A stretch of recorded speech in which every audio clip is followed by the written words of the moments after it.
m'appelle Odili Nadia Alida.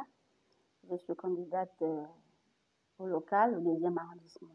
Le 2e arrondissement, c'est un quartier que j'ai grandi. J'ai tous mes parents là-bas. Déjà, lorsque je commence ma carrière politique, c'était en 2023. Je dirais même en 2022, c'est là que on vient me chercher dans mon petit local parce que je suis commerçante de base, parce que ça, c'est mon métier. Donc, on me prend, on me dit non, il faudrait que tu sois avec nous. Et là, mon parti, Réagir, venait à peine de se créer. Donc, il fallait assister d'abord on appelle ça comme un congrès extraordinaire, où on a adhéré, et puis voilà. C'est comme ça qu'en 2023, je suis placée comme suppléante et 4e sur la liste au local. Je côtoie les populations du 2e arrondissement, je connais leurs attentes et je sais très bien leur vécu. Donc, je sais comment ils vivent, comment ça se passe, parce que c'est notre vécu à nous tous. Et voilà pourquoi je me dis, il faudrait qu'on se lève tous, parce qu'en ce 5e République, comme on le dit tant, il n'y a pas que les hommes. Parce que de toutes les façons, les populations du 2e arrondissement, je crois que leur patience a atteint le paroxysme. Ils sont arrivés à un niveau où ils ne croient plus en personne. Ils ont tellement été mentis. Et c'est un quartier qui n'est pas vraiment, ou c'est un arrondissement qui n'est pas vraiment considéré, sinon c'est lors des élections que les gens viennent faire semblant, mais vraiment semblant. Alors, moi, en tant que fille du 2e arrondissement, je crois que je peux apporter un peu de lumière. Hein. Je peux apporter un peu de lumière parce que connaissons les réalités, vraiment les réalités de ceux qui sont négligés au 2e arrondissement. Je pense que je peux amener certaines personnes à essayer un peu de vivre le quotidien que ces personnes-là vivent. Si toutefois je suis élue, la jeunesse, d'abord, je m'en veux parler au nom des femmes. Parce que le combat que je mène, ça concerne les femmes. Il y a longtemps, on a l'impression, pas seulement une impression, mais sinon, la femme a toujours été mise à l'écart. On a tendance à penser que les hommes sont ceux-là qui doivent être devant et qui connaissent tout. Bon, enfin, on sait tous que l'homme a sa place dans la société, c'est vrai, mais je dois dire que la femme, elle joue plus de rôle que l'homme. À part le fait que l'homme soit debout pour chercher peut-être de quoi manger, mais la femme, elle apporte beaucoup dans la société. Et je pense qu'il est temps qu'on essaie un peu d'écouter la voix de la femme, qu'on arrête de nous mettre toujours derrière, de penser que nous sommes inférieurs et que nous, on ne peut rien apporter à la société. La femme, c'est la mère, on va dire quoi, mère célibataire, c'est ça. Moi-même, je suis mère célibataire. J'élève mes enfants toute seule. Les pères, ça n'occupe pas. Et donc, ce combat-là, je pense que je connais sur quoi je suis en train de m'appuyer pour mener ce combat. La jeunesse, normalement, toutes ces choses-là, normalement, il faut voir. C'est la précarité qui met les enfants dans ce genre de situation. Nous avons ici des parents, par exemple, comme je viens de dire, moi j'élève mes enfants toutes seules. Ils ont pourtant des pères, mais qui ne font rien. Ce qui veut dire que si je n'avais pas de côtes solides, si je ne me levais pas chaque matin pour chercher de quoi les faire manger, elles devaient aller dans la prostitution. Et après, c'est quoi? Si c'était des garçons, ils vont dans la délinquance. Alors, nous avons des parents qui n'arrivent pas vraiment à subvenir aux besoins de leurs enfants. Il y a d'abord les produits de première nécessité qui sont devenus encore plus coûteux qu'avant. Et donc, on a l'impression qu'à la fin, les pauvres n'ont plus de place. Il y a maintenant que les riches. Donc, il faut comprendre que la jeunesse, c'est qu'ils sont en train de vivre. Nous avons eu affaire à un recrutement tout récemment. Tous ces enfants-là qui étaient dans la rue sont allés, ont fait des formations, ont commencé les premières épreuves, mais après les noms ont disparu. Vous pensez qu'après ça, ça les envoie où? Ça les renvoie où? Dans la rue, pour faire pire. Alors que lorsqu'ils ont entendu le nom recrutement, ils ont tout abandonné. Ils étaient devenus même sérieux.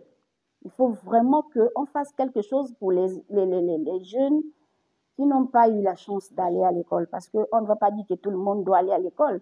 Sinon, personne n'aura besoin de personne sur Terre. Donc, il faut trouver quelque chose pour cette jeunesse qui n'a pas pu avoir la chance d'aller à l'école. Et de toutes les façons, il y en a même qui sont allés à l'école, mais qui aujourd'hui sont obligés de faire certaines choses parce qu'ils n'ont pas pu avoir le travail. Le 2e arrondissement, comme je disais tantôt, c'est un lieu où on trouve des personnalités, des hautes personnalités, mais qui ne respectent pas vraiment leur engagement.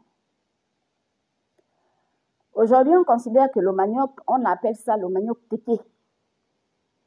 Pourquoi? Parce que les femmes du 2e arrondissement se sont rendues compte qu'il n'y a pas d'autre issue, sinon que de faire les plantations. Mais là encore, après, pour trouver même le moyen de transport, c'est tout un problème, parce qu'il faut dire que les forêts d'Ormona ne sont pas trop proches de la ville. Alors, moi, je me dis, le 2e arrondissement a beaucoup à faire. Il y a des rues qui sont tracées, mais qui ne sont pas vraiment entretenues. Il y a des gens qui vivent vraiment dans des bas quartiers, mais que lorsque nos candidats là viennent, ils ne prennent jamais la peine d'aller et de vivre la situation. Ils viennent, ils arrivent dans un carrefour, ils prennent les micros, ils appellent, et les gens là doivent sortir tout simplement parce que c'est la politique dans laquelle nous avons été, je ne sais pas, où on nous a habitués, où on nous a élevés avec. Ils arrivent là pour se casser les bras, pour discuter les 2000 francs. Les mères de famille, mais qui connaissent dans les situations dans lesquelles ces mamans-là vivent. Nous avons par exemple une zone à Angola. Je suis partie. Cette zone-là vit des situations difficiles par rapport à l'eau. Pourquoi? Parce qu'il y a eu avant des gens qui sont passés, qui ont planté des poteaux, qui ont promis des pompes publiques, mais qui ne sont jamais venus mettre la pompe publique. Et qui, après, les mamans ont acheté des pompes et les compteurs se sont arrêtés quelque part plus haut, mais les gens qui ont leur terrain ont refusé que les tuyaux ne passent pas dans leur terrain. Jusqu'à, je pense que j'ai parlé avec une dame qui m'a dit, la SCG, après 10 ans, a repris son compteur. Et on lui demande de prendre encore 80 000 pour qu'on le restitue le compteur. Je pense qu'il faut essayer un peu de revoir la situation. Moi, personnellement, si ça ne dépendait que de moi, moi, je dirais que c'est vrai, la population est vraiment fatiguée de la politique. La politique de toujours parler, de venir promettre. Parce qu'on sait tous qu'après les élections, plus personne ne passe à ces endroits. Donc, si tout dépendait de moi, on devait poser des actes avant qu'on ne nous vote. C'est-à-dire, par exemple, là où je suis en train de parler de la pompe, on devait venir, on plante une pompe, et puis après, on sait déjà qu'on a mis la pompe. Les gens sont déjà rassurés que nous avons une pompe. Et à partir de là, voilà, vous pouvez voter. Que de venir dire, oui, on viendra. Mais quand? Je voudrais d'abord dire merci. Merci d'abord à on va dire quoi, à mes mentors qui ont la personnalité de Jean-Valentin Teleyama, parce que c'est un papa et c'est un mentor, c'est quelqu'un que j'admire beaucoup parce que vous savez, c'est un opposant et très radical d'ailleurs. Donc c'est grâce à lui que je suis assise devant vous ici.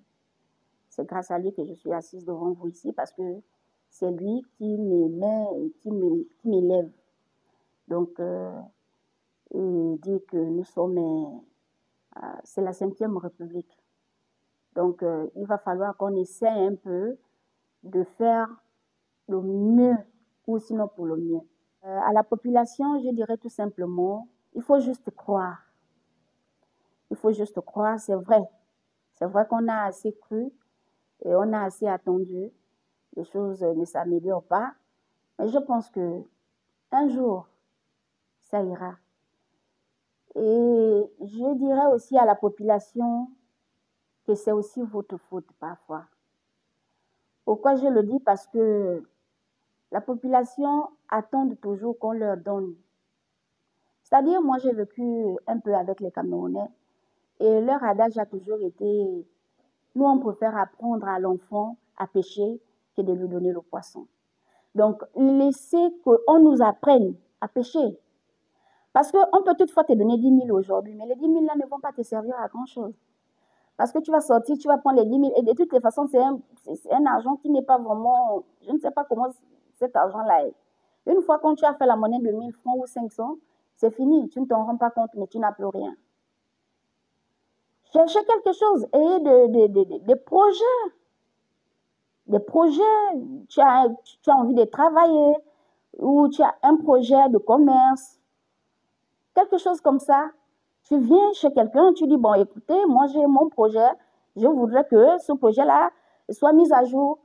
Et puis voilà. Et tu vois la réaction de la personne. Ne prenez pas les 5 000 francs pour aller boire le vin et aller donner vos voix comme si vous n'avez pas de valeur.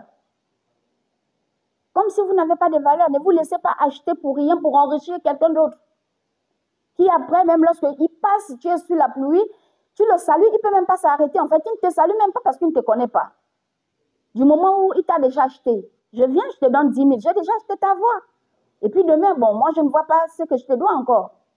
Donc, vraiment, le peuple gabonais, le peuple de Mwanda et le peuple du 2e arrondissement, essayons un peu de nous valoriser.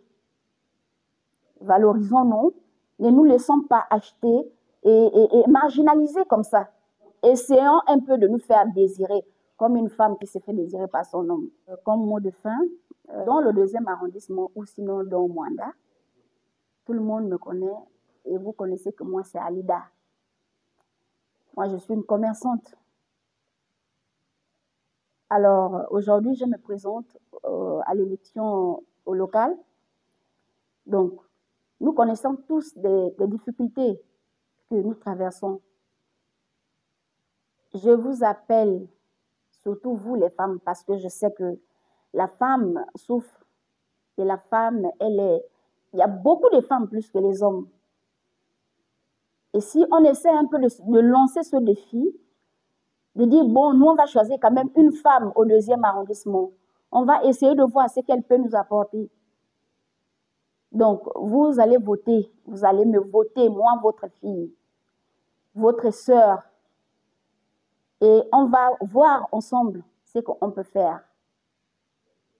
Parce que vraiment, le 2e arrondissement a beaucoup à faire. Et je connais la souffrance du 2e arrondissement et de la femme au 2e arrondissement. C'est mon quartier. Et je sais que vous savez. Donc aujourd'hui, je me présente devant vous et je vous demande de me voter. Je vous demande de me voter. Le 27 septembre, votez votre fille. On verra. Merci.